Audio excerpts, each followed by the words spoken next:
नौकरी, मजबूरी या शौक, सीधी सादी सी रोली की शादी सिर से तय होती है। शादी के बाद तुम नौकरी करना चाहोगी? नहीं नहीं, बिल्कुल नहीं। वैसे मैं ये नहीं कहती कि नौकरी करना ठीक नहीं है, लेकिन पर्सनली मैं ये सोचती हूँ कि मैं गृहिणी बनूंगी। हाँ हाँ, क्यों नहीं। गृहिणी बनना भी आसान नहीं है। एक सफल परिवार चलाना किसी देश को चलाने जितना ही कठिन है। रोली को सिड का साथ और बात दोनों अच्छी लगती है, और फिर वो दिन भी आ जाता है जब दोनों की शादी हो जाती है। शादी के बाद ये क्या, सारा दिन किचन में कपड़े और चार दीवारों के आगे पीछे घूमती रहती है। जा बाहर निकल कर देख, कितनी स्मार्ट लगती हैं वो औरतें जो नौकरी करती है। हाँ, अच्छी तो लगती है सासू माँ, लेकिन मैं नौकरी नहीं कर सकती। मेरा मन घर के कामों में ही लगता है। अरे मेरी बेटी तो कमाती है, अपने को फिट भी रखती है और सास को भी खूब शॉपिंग करवाती है। अच्छी बात है ना सासू माँ, मैं तो जो है उसी में संतोष मान लेती हूँ। बरकत होनी होगी तो इसी में भी हो जाएगी। ये बोलकर रोली चली जाती है। एक दिन सास की सहेली घर आती है, जहाँ रोली उन्हें चाय के साथ कई तरह के पकवान बनाकर खिलाती है। अरे वाह, तेरी बहू तो बहुत गुणी है, कितना सब बना कर ले आई। मेरी वाली तो ऑफिस से आकर 2 रोटी ही सेक दे तो समझो एहसान कर दिया। अरे ऐसा ना बोल, तेरे घर में 2 कार, 4 मंजिला मकान, और तेरे लिए जो वो अपने पैसे से साड़ी लाती है वो भी तो कितनी कीमती होती है। अरे मेरी वाली तो बस सारा दिन इन्हीं 2 कमरों को ताजमहल बनाने में लगी रहती है। सहेली चली जाती है। कुछ समय बाद रोली को एक सुंदर सी बेटी होती है। अरे क्या सारा दिन उस बच्चे में लगी रहती है? माँ, मुझे ना 1 मिनट भी छोड़ने का मन नहीं करता। देखिए ना, कितनी प्यारी है। मैं ना इस हर पल को एंजॉय करना चाहती हूँ। अरे हाँ हाँ, हमने भी बच्चे पाले हैं, हम भी जानते हैं कि कितने प्यारे होते हैं, और अपने बच्चे को बढ़ता हुआ देखना कितना अच्छा लगता है। लेकिन एक दिन अचानक और रोली, एक बहुत बड़ी घटना हो गई। एक शॉर्ट सर्किट से पूरी दुकान जल गई। ओह, अब क्या, कुछ समझ में नहीं आ रहा कि कैसे घर चलेगा। घर की पूरी गाड़ी पटरी पर लाने के लिए कई साल लग जाएंगे, और वापस पहले जैसे होने में भी बहुत टाइम लग जाएगा। रोली कुछ सोचती है, फिर अपने 3 महीने के बच्चे को देखती है और कहती है, आप कहे तो मैं नौकरी शुरू कर दूं? माँ मुन्नी को देख लेगी, फिर शाम को तो मैं घर आ ही जाऊंगी। सिड कुछ कहता उससे पहले ही उसकी सास वहां आ जाती है। अरे हाँ हाँ, अब भी तुझे नौकरी करने के लिए पूछना होगा। अरे घर पर इतनी बड़ी विपदा आ गई है, तू है कि बच्चे का मुंह देख रही है। अरे क्या मुझ पर भरोसा नहीं है? अरे नहीं नहीं माँ जी, ऐसा क्यों बोल रही हैं आप? फिर क्या था, सिड से पूछकर 3 महीने के बच्चे को रोली सास के पास छोड़कर चली जाती है। शाम को ऑफिस से आने पर अरे सारा दिन इसने तो चैन नहीं लेने दिया, बस गोदी में ले लेकर घूमती रही। हाथ दर्द हो रहा है। बहू को बहुत गिल्ट फील होता है, लेकिन जब वो घर की हालत देखती है तो चुप रह जाती है।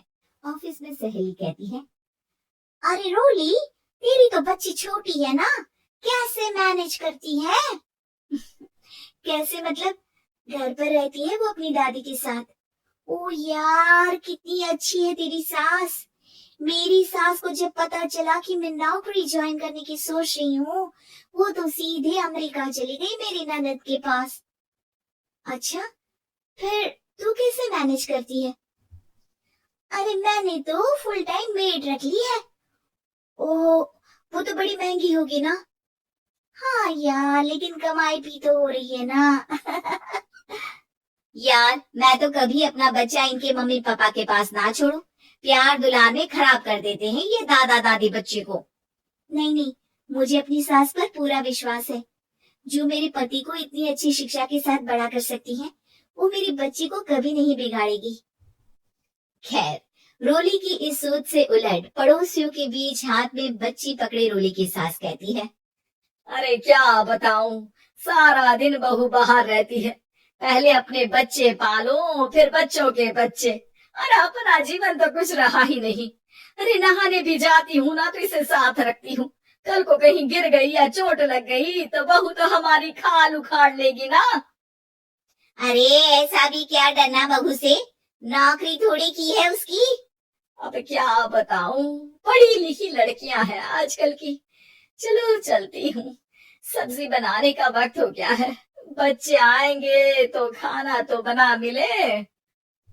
सास ये बोलकर वहां से चली जाती है कि तभी रोली ऑफिस से घर पहुंचती है। बाहर पड़ोसियों को देखकर, नमस्ते आंटी जी, कैसी हैं आप? अरे बहुत अच्छी हूँ, लेकिन तेरी किस्मत तो सबसे अच्छी है। क्या सास पाई है, मोती दान किए होंगे तूने। तेरा बच्चा भी देखती है, खाना भी बनाती है। बेचारी बहुत काम करती है तेरी सास। हाँ आंटी, सही बोल रही हैं आप। अब ऑफिस भी दूर है तो आने जाने में वक्त चला जाता है। खैर चलती हूँ। हाँ हाँ बेटा जाओ, गर्मा गर्म खाना खाओ। रोली घर आती है, जहाँ सास एक बार फिर छोटी सी मुन्नी की शरारतें गिनाने में लग जाती है। अरे आज तो इसकी वजह से मुझे 2 बार कपड़े बदलने पड़े, बार बार पानी गिरा दे रही थी। दोपहर में थोड़ा सोचा कि आराम कर लूं तो दूध के लिए रोने लगी। हाय, मैं तो परेशान ही हो गई। रोली को सास की बात अब कुछ अजीब लगती है, पर वो जल्दी से कपड़े बदलकर किचन में जाकर रोटियां बनाने लगती है। सारा महीना काम करने के बाद रोली को सैलरी मिलती है। वो पैसे लेकर सीधे सास के पास जाती है। माँ जी, ये मेरी सैलरी। आपने हर कदम में इस घर का साथ दिया। मैं नौकरी करने के पक्ष में नहीं थी, मैं तो अपने बच्चे को बढ़ता देखना चाहती थी। मैं थोड़े में भी खुशी थी। कभी मैंने आपको किचन में पैर नहीं रखने दिया था। घर की मुसीबत नहीं आती तो मैं कभी इन जिम्मेदारियों को आप पर पड़ने नहीं देती। अब सास समझ चुकी थी कि उसकी गलती कहाँ है। हाथ में पैसे देकर कहती है, मैं पढ़ी लिखी नहीं थी तो पति ने भी कभी पैसे हाथ में नहीं रखे, बेटे ने भी गल्ला संभाला, लेकिन तूने मुझे समझा। ये मेरा सम्मान है कि एक बहू होकर तूने पूरी सैलरी मेरे हाथ में रखी बेटा।